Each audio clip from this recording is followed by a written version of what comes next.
please share water with me, but विदेश मंत्री S Jaishankar की तरफ से एक बयान सामने आया है। एस जयशंकर ने कहा है कि आतंकवाद और जल समझौता साथ नहीं चलेगा। Yes, I was there in Bangladesh just 2 days ago. I had gone to represent India at the funeral of the former Prime Minister of Bangladesh, Begum Khaleda Zia. कहा तो मेरे पाकिस्तानियों जर्नैलों से बहुत बड़ा ब्लंडर हो गया है और अब दौड़ें लगी हुई हैं। कुछ दिन पहले एक चीज सामने आई थी, सोशल मीडिया कुछ भी छुपने नहीं देता। The belief, the underpinning of that was, it was a gesture of goodwill, because for good neighborliness we were doing it. But if you had decades of terrorism, there is no good neighborliness. If there is no good neighborliness, you don't get the benefits of that good neighborliness. You can't say, I will, please share water with me, but I will continue terrorism with you. Hilali साहब, क्या समझते हैं आप सबसे बेहतरीन तजवीज़ क्या हो सकती है जो इस वक्त एक कैओटिक सिचुएशन पैदा हुई है? क्या समझते हैं किस तरह टैकल किया जा सकता है? बड़ी अच्छी बात है कि आपने ये सवाल पूछा और औरिया साहब ने सही कहा था कि किस किस्म के इंडिकेशंस हैं कि ये जो हुआ है ये एक बहुत बड़ा कंस्पिरेसी है, ये ऐसा आउट ऑफ ये बड़ा प्लान किया गया था। बिल्कुल सही। मगर देखिए, बात करना चाहिए, बिल्कुल उन्होंने सही कहा कि क्या हम अब क्या इन द फ्यूचर हम क्या करना चाहिए, नहीं कि तो इंडिया ने अपनी डोमिनेंस शो की है इस खित्ते में कि हम फैसला करेंगे इस खित्ते में क्या होगा और कोई फैसला नहीं करेगा। हमने ही देखना है, ये हमारा फैसला होगा। हम नहीं मानते पाकिस्तान को, हम नहीं किसी को कुछ करने देंगे। तो इसका मतलब क्या है? इसका मतलब यह है कि द इंडियंस डू रियलाइज कि ये खित्ता हमारा है, ये खित्ता किसी का नहीं है और ना ही हम ये खित्ता किसी को लेने देंगे। So they must understand this very very clearly. सुना है कि हिंदुस्तान ईस्टर्न साइड पे प्लान कर रहा है कि कोई एक्शन हो टू टेक एडवांटेज, बताएं कि पाकिस्तान हेल्पलेस है, शायद वो भी हो रहा है। और कुछ लोग इधर खड़े हुए हैं और कह रहे हैं कि ये जो हमारे खिलाफ लोग हैं ये एक मजहबी ग्रुप से आ रहे हैं, ये फंडोज हैं, ये उन लोगों के साथ हैं जो बिगट्स हैं। यानी कि जयशंकर ने हाई कमिश्नर और सिफारखाने के बाकी अमले से हाथ मिलाया और फिर एक सोफे पर बैठ गए। एक सवाल के जवाब में अयाज सादिक ने कहा कि हाल ही में मैच में हाथ ना मिलाने के वाक़े की वजह से मैंने हाई कमिश्नर से कहा था कि हमारी पोजीशन बहुत ऑकवर्ड हो गई है, हम आपस में बात करते हैं ताकि हमें इंटरेक्ट ना करना पड़े, क्योंकि जहन में वो क्रिकेट वाली बात तो थी। उन्होंने कहा कि ठीक है। यानी पाकिस्तान के जो कौमी असम्बली के स्पीकर हैं अयाज सादिक साहब, वो ये कह रहे हैं कि मेरे जहन के अंदर ये बात तो थी ना कि भारत ने अपनी इस खारजा पॉलिसी का हिस्सा बना लिया था कि जो क्रिकेट की टीम है, चाहे वो मेंस है या वुमेन्स हैं, वो आपस में हाथ नहीं मिलाएंगी। उन्होंने अपनी टीम को वाज़ेह हिदायत दी थी। जब उन्होंने अपनी टीम को हमारी टीम के साथ हाथ मिलाने नहीं दिया, अपनी खारजा पॉलिसी का हिस्सा बना लिया और भारत के वज़ीर खारजा है जयशंकर, तो ये कैसे होगा कि यहाँ पर पाकिस्तानी वफ्द और इंडियन जो वफ्द हैं ये आपस में हाथ भी मिलाएंगे? ऐसा तो हो नहीं सकता था।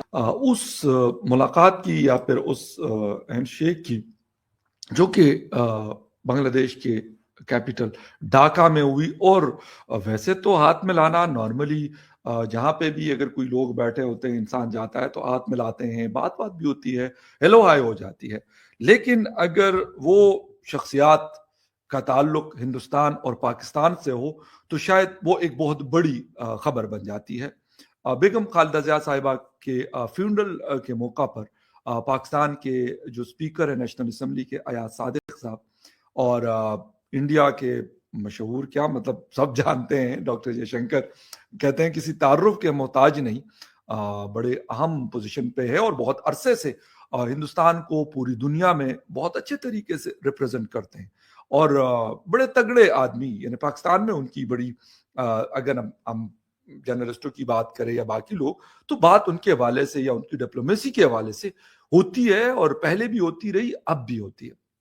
लेकिन पाकिस्तान और इंडिया की एक अजीब किस्म की ताल्लुकात हैं, बीच में ऐसी कोई मौके आ जाते हैं कि हालात इस लेवल पे आ जाते हैं कि एक दूसरे के खिलाफ बाकायदा फौज का इस्तेमाल या एयरफोर्स का इस्तेमाल करते हैं। 2019 हो या 2025 या उससे पहले भी छोटी बड़ी जंगें हम कह सकते हैं कि वो पाकिस्तान और इंडिया के दरमियान हुई है।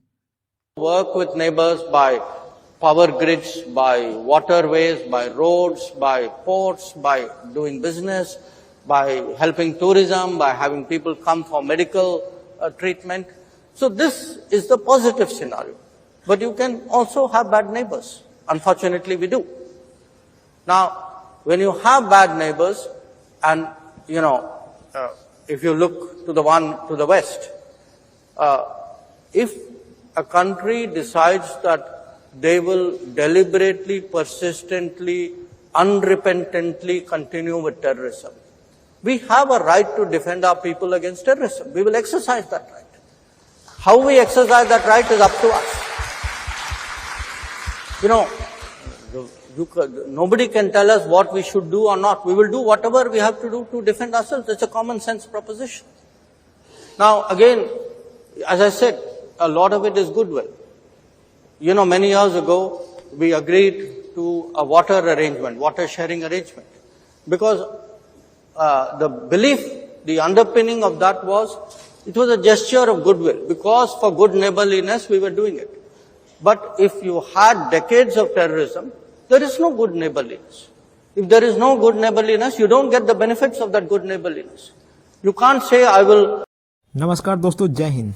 दोस्तों, एस जयशंकर जी का एक बयान सामने आ गया है, जहां पर आप कहते सुने जा रहे हैं कि किस तरह से पाकिस्तान ने उनके आकर उनसे हाथ मिलाया और पानी के लिए कहा, लेकिन उन्होंने साफ तौर पर यह कहा कि पानी और खून एक साथ नहीं बह सकते, और इसके लिए वो हमें ना बताए कि हमें कब और क्या करना चाहिए और किसके लिए रोक लगाना चाहिए।